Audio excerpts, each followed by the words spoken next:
அன்பார்ந்த சென்னை மேற்கு மாவட்ட திராவிட முன்னேற்ற கழக தோழர்களுக்கு அன்பான மாலை வணக்கம். நாளை 11ஆம் தேதி நம்முடைய கழக தலைவர் அவர்கள் காஞ்சிபுரம் மாவட்டத்திலே உள்ள திருவிடைந்தையிலே சென்னை மண்டலம் மற்றும் விழுப்புரம் மண்டலத்தில் இருக்கின்ற BLA2 மற்றும் BSc நிர்வாகிகளை சந்திக்கின்ற மிகப்பெரிய ஒரு நிகழ்வு நடைபெற இருக்கின்றன.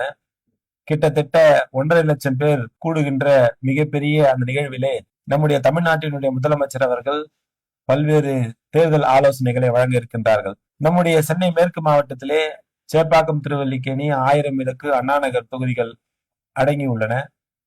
அதிலே கிட்டத்தட்ட 712 பாகங்களை கொண்டுள்ள நம்முடைய மாவட்டத்திலே கிட்டத்தட்ட நாளைக்கு மட்டும் 8000க்கும் மேற்பட்ட நிர்வாகிகள் அந்த நிகழ்விலே பங்கேற்க இருக்கின்றார்கள். நம்முடைய மாவட்டத்தை பொறுத்த மட்டிலுமே ஒரு பாகத்திலே 10 பேர், 12 பேர், 8 பேர் என்று 100 வாக்காளருக்கு ஒருவர் என்ற வகையிலே பிரித்து நிர்வாகிகளை நியமித்திருக்கின்றோம்.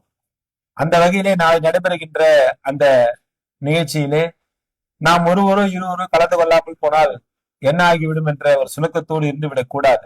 உங்கள் ஒவ்வொரு இடத்திலும் நம்முடைய கழக தலைவர் அவர்கள் 100 வாக்காளர்களை ஒப்படைத்திருக்கின்றார்கள். அந்த 100 வாக்காளர்கள் வெற்றி வாக்காளர்களாக மாறி திராவிட முன்னேற்ற கழகத்திற்கு ஆதரவு அளித்துகின்ற வகையிலே உங்களுடைய பணிகள் இருக்க வேண்டும் என்பதற்காகத்தான் 100 வாக்காளர்களுக்கு ஒருவரை நம்முடைய கழக தலைவர் அவர்கள் நியமித்திருக்கின்றார்கள். நாளை நடைபெறுகிற நிகழ்ச்சியிலே முதன்மையாக நம்முடைய மாவட்டத்தினுடைய கழகத்தினுடைய தோழர்கள் பங்கேற்று தலைவர் அவர்களுடைய ஆலோசனையை பெற்று 2026 மீண்டும் திராவிட மாடல் ஆட்சி தொடர நாம் அனைவரும் அந்த நிகழ்விலே பங்கேற்று சூழலிப்போம் என்று தெரிவித்துக் கொண்டு ஸ்டாலின் தொடரட்டும், தமிழ்நாடு வெல்லட்டும். நன்றி, வணக்கம்.